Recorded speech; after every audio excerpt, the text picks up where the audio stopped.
make also a video for my daughter's channel. Uh, as we get to the next place, I'll make a bit of a video, have a few hours of fun together, and see if I can capture some of that, and I'll put it on her channel.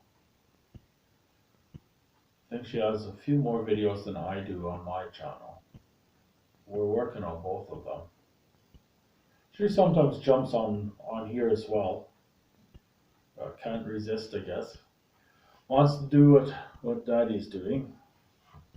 And I don't mind if she wants to do things I'm doing. It's a great way to learn, right? Sometimes we think we're teaching our children when we're teaching. A lot of times that's when we want and what we want them to learn. That doesn't mean that's what they're actually learning. Most of the time, it seems like when she learns the most is when I'm not teaching her. She watches me do it. Sometimes she'll want to join, and other times I've done it a few times, and then she's trying to do it on her own. I find that's where most of the learning happens, is just by being in the environment, right? And that's what the other place is supposed to do too, is put me in another environment, and I want to perform better, more. I'm working on becoming a high performance person, not just to overwhelm or whatever. Of course, I want to maximize everything, and that's the reason why I wrote out a schedule in my goals, so that maximize the time towards my goals as much as possible. And I'm sure some might be able to do even better. The other I was doing by the hour. I've heard some guys that are at the top, they do like every 5 minutes. So when a person approaches them, some won't be happy to see you, even if you're their fan, because you're taking 5 or 20 minutes away from them when they're focused on achieving something every 5 minutes. And talking to them that they didn't have scheduled in their day. So it's, I guess in a way it's not rude for the person who wants to speak to their hero, I guess, I don't know what you would call it, but the fan wants to talk to someone. That would seem rude for that person just to push you away or verbally say I don't have time or something like that, and you don't get an autograph or nothing like that, and or even be able to speak with them. That would seem very rude. If you look at it the other way from their side, and well, isn't it rude to go interrupt that person's day and ask for their autograph or have a conversation with them when they were going to do something and now they have to put their life on hold or stop their life for a while to give you their attention? It depends on which side you want to look at it, right? It can be rude both ways, both people.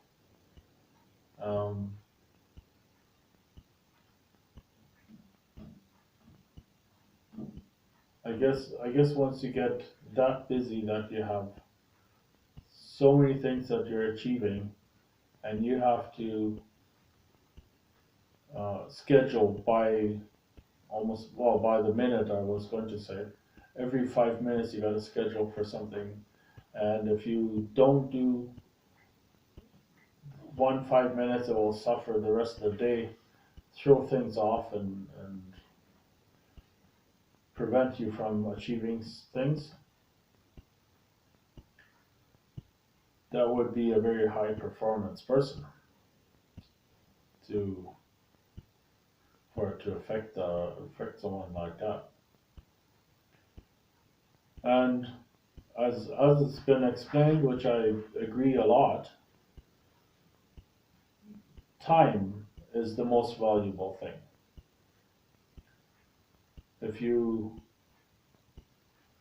Money can be helpful. You can never buy time. Literally, you can't do that. Because whatever time has passed that it has passed, you can't buy it back. What you can do with money, like for example, this renovation, what I was talking about, to pay someone to do it, and I would be at the next place doing my work and everything what I need to be doing, and have a company here doing the renovations for me. See there, money has given me time and freed up time for me, so that I don't get busy with doing the renovations here. I pay someone to do the renovations, and that has freed up my time to go do what I need to do. So that's where money can come into importance, where you can pay people to do things so that you don't have to do them. Also, you can get more people to do things by paying everybody so that they can do more than you could if you just did it yourself. So their money can help as well. The next thing is to help others. You can buy so many things with money. You can, let's say if you want to, which I do, I want to house a lot of people. I don't know if I can eliminate homelessness out there. I would sure like to. Okay, so much for that guy. So you can buy with money. You can buy a lot of properties, a lot of housing, and you can house people. You can buy lots of food to feed people, and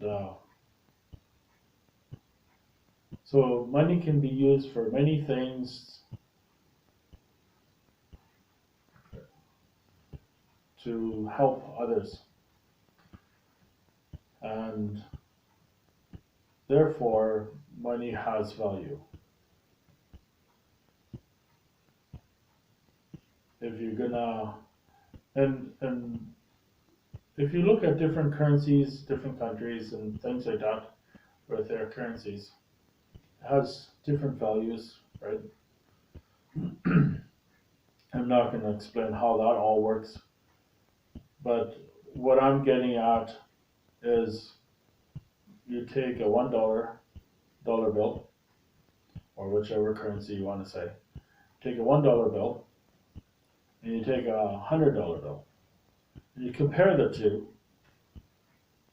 It's using the same ink, the same paper.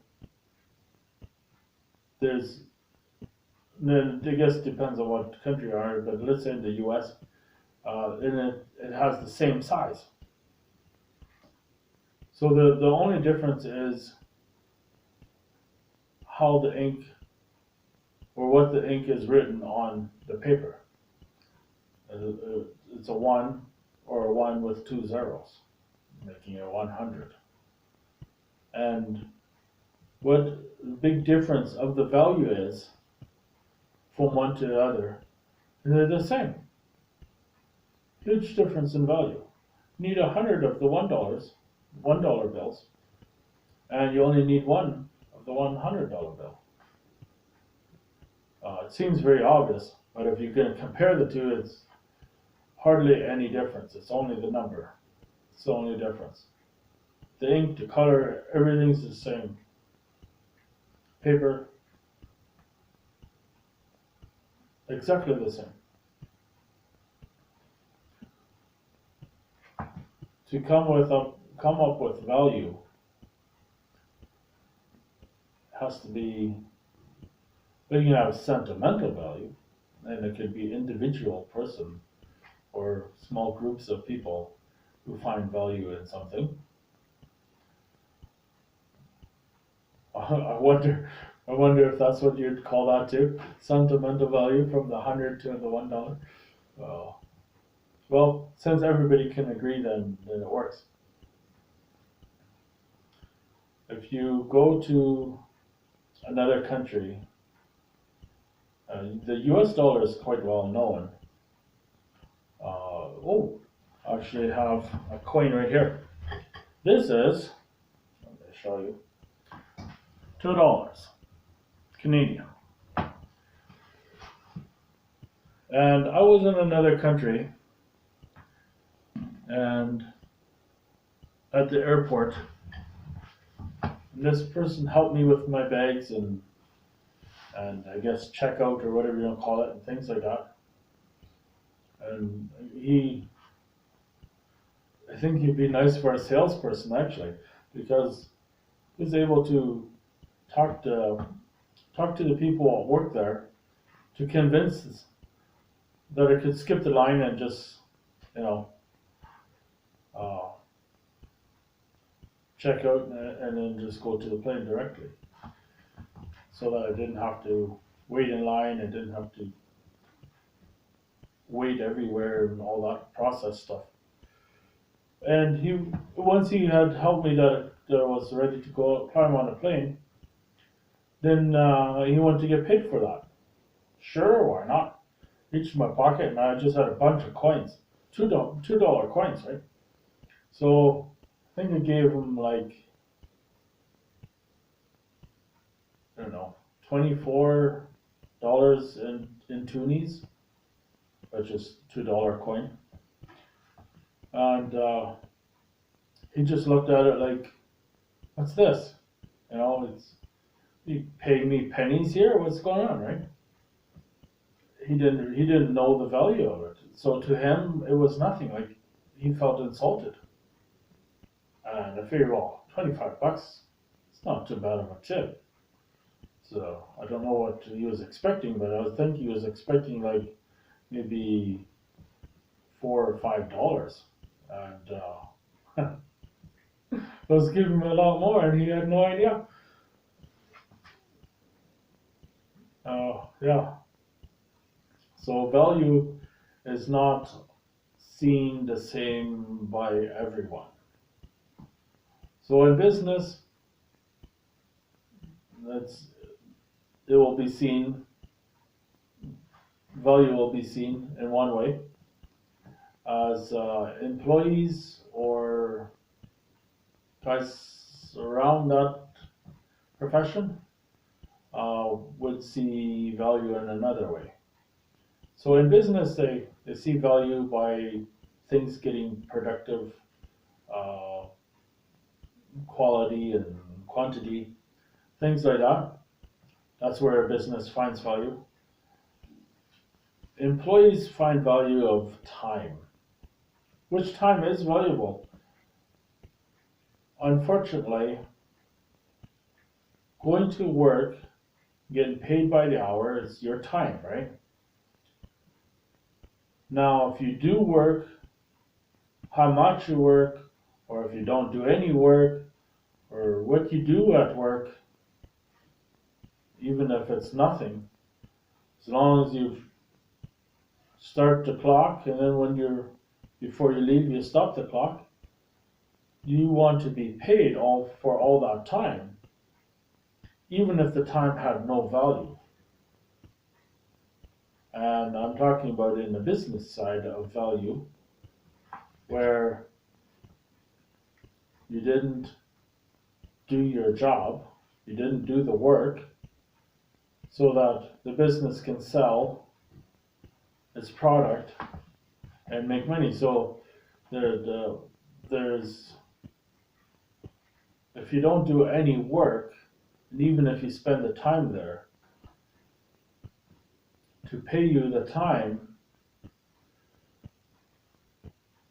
is an expense for the company, for the business.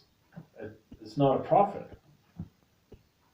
If you get a lot of work done so that it is a profit, they'll be more than happy to pay you by your time, especially if you do a lot more than what the time is. If you can make the company $10,000 and they give you $80 for the day, sure, the company and business is happy. If it's the other way around, they got 10 guys there and nobody's working, they got to give each guy $80. Now they're not so happy. So I'm not sure, but I'm thinking it could be that businesses will start going on paying by commission. And whatever you have done for the company, if you have made them $10,000 that day, you get a huge commission because you get paid by the percentage, something like that, and you get a lot more than $80. And if you do nothing, you get a percentage of nothing, and your commission is nothing. So it will get more done in less time. Company will make more money, and so will the employee. And I think that's our future. It's going to change to commissions. Everybody's working on that for doing it online and things like that. It will spread. Some labor jobs will be replaced, have been already replaced. If you look at a number of factories with the robot arms and things like that, let's say the car companies and things like that, they do a lot of electronic stuff and by machine. Many other companies have found machines that have been built to make things more easily. So labor jobs, there will be very few in the future. It has already happened. Driving jobs, that I'm not sure how far they are, but it seems like they have gotten quite far. And if that gets replaced, that's a lot of jobs. It's taxis, truck drivers, and everything in between all be replaced. Warehouses, I've seen one warehouse. There was no forklift. It's all little robots driving around everywhere, loading trucks and everything. So if that's already one factory, if not more. I know of one. And I think Tesla has some of that stuff going on. Mercedes has some of that, but they still have some employees as well. That's it's already happening, right? Oh, flying cars. Seems like it's off topic, but that's my interest right there. I love flying cars, and they have been being built for 5 years now. It's not even just a thought. 4 has been built. This is a year after the 4 have been built, so I don't know if they built another one. but they're actual flying cars. It looks kind of silly. The wings fold up and it drives around on the road like a car. I think it's more like a two-seater or something. It's not too big, and it's still long. And yeah, so then the wings can come out. Once it's shaped like a plane, then it can fly away. Flying cars right there, literally flying cars. I wasn't thinking of it that way. I was thinking more like drones and rockets, jet rockets combined, whatever. So let's say you want to go around the world or across the world, whatever, to another country, and you can travel 10,000 miles per hour. That should reduce the time getting there. And rockets have no problem going that speed. They go much more. So you don't want to just fly up. So you'll need some wings to it so that you can fly around the world instead of just flying to the moon or wherever you're going. So you want to go to another country without going too high and waste your time and stuff like that, flying up instead of going to the direction you want to go. Also, I'd like it to be in a version of a private jet, so that the few that can afford it. And the reason why I'd like it in that area is because when you take a commercial flight, you fly to a different country that you didn't even want to go to, which is hours flight the wrong way. And then you can change plane, or change the flight to go to the country you want to go, but then you got to wait 10 hours in the airport. It seems like such a waste of time. Going to another country which you did not schedule for, and you had no business or vacation there, you have to wait at the airport. A lot of times it can be 10 hours. Sometimes you're lucky if you can get it down to 2 hours or whatever. It's not only the time you're waiting in the airport, it's also the time going the wrong direction to a different country, what was not even part of your plan, and then come back from that country to go to the country you wanted to go in the first place. And that can be hours of flight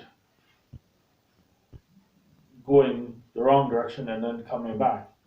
Plus the waiting of the airport. So I can see why people spend a lot of money for private jets and things like that. They have to have their own pilots and much more, but also arrange that you can get into the country or land at the airport or things like that. That doesn't take your time, it takes their time to do that. Once they have that all worked out, that you can just jump on and fly where you want to go, not to a different country, and wait in the airport and then finally go to where you want it to go. So that's why people buy private jets, spend millions of dollars, and then to have them, maintain them, to employ people and things like that, to run it, there's a lot of money, and it's still worth it. And that's where money comes in for value, to buy yourself, not to buy time, but to free up time. So you spend all these millions to get that done. And anywhere and any time you want to go, they have to just work that out for you, and you jump on and go. wherever you want to go. So time and money. Money is helpful because everyone sees value in it, and therefore it's accepted for everything, for paying people's time if they want to work for you, or if it's even in commissions, that they will work for you. And all that, what happens there is it frees up your time so that you don't have to do that. And if you have enough people working on things you want to achieve, you will achieve a lot more. And this is obvious with employing many people. If you were going to try to do all that yourself, you wouldn't be able to. Take you years and maybe never achieve it. So by having a team, by employing people, things like that, you can achieve a lot more. And those are two things I'd like to do is house people, try to eliminate homelessness, also travel fast. And I'm not just talking about driving with ridiculous over speed and stuff. I'm not talking about that. You know, if you want to go have some fun, you could go on a racetrack and play there a little bit. I'm talking about when you want to go to another country, or and here comes the drones. The reason why I like drones is from city to city, or even across the city. Sometimes, if you can drive, let's say 100 kilometers an hour, and it takes you more than an hour to drive across the city, that wastes you an hour, but you can never do it in an hour or even drive that speed because you got all the lights, you got traffic, you got also reduced speed limits. So it can take you more than an hour, well more than an hour. If it's in rush hour, can you take you almost half a day? Like it's ridiculous. So with the drones, you could go directly where you want to go. You don't have stops. You don't have stop signs. You don't have stop lights. None of those things. You can go at a straight angle from point A to point B. And if you go from city to city, you can do that. You don't have to drive 2 or 3 hours. You can fly there in a few minutes.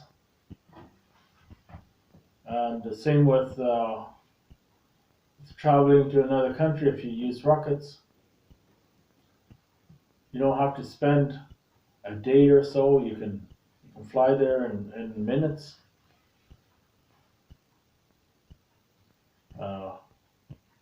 You know, Facebook has done great things and brought people closer in social media. There are some flaws what people run into, and with fast travel like this, instead of sending someone a voicemail or a video or some message or whatever, you could just fly there and say hi. You know, you can do it in person. You don't have to do face-to-face whatever video chat, and you don't have to stay all day. Say hi and have a cup of coffee or whatever you want, a small chat. Instead of sending a voicemail or whatever you'll call it, instead of sending that, you could go there and have a small conversation or say a few things, then you can fly right back. It's only a few minutes, right? hmm So those two things, and they're easily done, easy possible to do. You have rockets landing. So years ago, land on the moon, and now they're planning for Mars. Uh, and they have reusable rockets where they can fly up and then land again. So if you can do that, then you wouldn't even need much of a runway. You fly to the country you wanted, bring it over end, and land it, or however you want to do it. Land on one spot, because they've figured out a way to do it with rockets already. And you'd be able to land more places because of that. Parking lots could be changed into landing spots. Who knows, right? Yeah. And helicopters, well, they aren't fast enough. They're too slow. Drones, they're kind of nice for short distances. And they seem to be quite stable too, for flying, landing, all that stuff. Well, I think I'm going off to bed. That's it for me today. And see you tomorrow. Cheers.